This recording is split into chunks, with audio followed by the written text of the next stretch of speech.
Hey guys, so this is going to be a review on season 5 of Teen Titans. So, if you haven't seen any of my other reviews, I actually really enjoy Teen Titans, and the reason I'm doing these reviews is like I said in one of my videos, I this is a movie review channel. I do 2018 movie reviews. However, I can't see 2018 movies all the time, and sometimes I had to wait because either, no time or no money. So, in between those times, I'm trying to watch shows that, I loved as a kid or, shows that I'm watching now. So, I decided to do Teen Titans as my first, nostalgic show. I've done, you know, Flash, I've done Seven Deadly Sins, I've done other show reviews, but Teen Titans was my first nostalgic one, and I am going to do more after Teen Titans. If you do not know already, Teen Titans Season 5 is the last season. After Teen Titans Season 5, there will be a review on the movie Trouble in Tokyo, and that's the actual technical conclusion. But this is the review on Season 5. So, a lot of people don't like this season as much as the others, and I'm on the other end. This, to me, Season 4 was amazing. This actually, to me, is better than Season 4, which is surprising because Season 4 was the best, and now this is my favorite. It has a great beginning, great middle, annoying but great ending, and I'll go more into that later on. But so one thing that this season has is it has all the heroes and villains in one room and they just duke it out. That to me is fantastic. That's super cool. And another thing that I like about this is although it doesn't have many new villains, it focuses on the old villains that I like. Like one of my favorite villains is Control Freak. One of my favorite villains is Control Freak. I love him.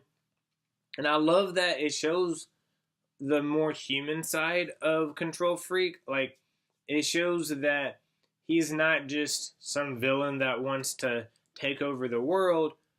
He's just a super big fanboy of the Teen Titans, and kind of like how Samuel L. Jackson, Glass, is in Unbreakable. He's like, every hero needs a villain, and every villain needs a hero, and that's what I think of Control Freak. I think he, believes that he is the villain for Teen Titans, and that's to me pretty cool. Another thing that I like about this season is the other seasons, it showed, the episodes of Teen Titans. It showed the episodes of, them individually. But what this season did is it did it twice, which I think is a little too much, but I still think it's cool that it worked. They didn't focus on Teen Titans. They focused on something else. Like one episode was of Teen Titans East, and the other episode was of the High Five, which, if you don't know, either of those, Teen Titans East is kind of what it sounds like. It's like the generic version of Teen Titans, but you find out that the generic version isn't very generic because they actually do pretty awesome. And then the High Five episode, what I like about it is, one, it kind of brings up a good point that there's not really five, there's six, so it doesn't really make sense, but it sounds good. High six just doesn't sound right. But it brings Jinx to a new level.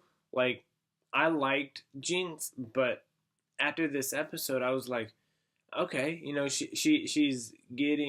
she's growing more as a person, which I really enjoy. And now going to the ending. So the ending, like I said, part of it's the hero versus villain. They all fight. That's awesome. With the last episode, I think you will either mainly love it but hate part of it, or mainly hate it but love part of it. And the reason I say that is because it shows a new villain, which is cool, and it has a new power, which is awesome, but it brings back a character that you didn't see coming, and then it ends with the biggest cliffhanger. Like, Inception, that's nothing compared to this. Like, Inception, the ending was fantastic because it left you off of a cliffhanger for a movie. But 5 seasons worth to leave a cliffhanger is, to me, way more drastic.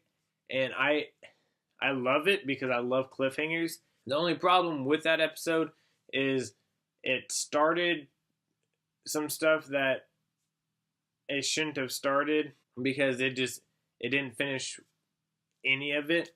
So I feel like if you're not going to finish some of it, that's fine.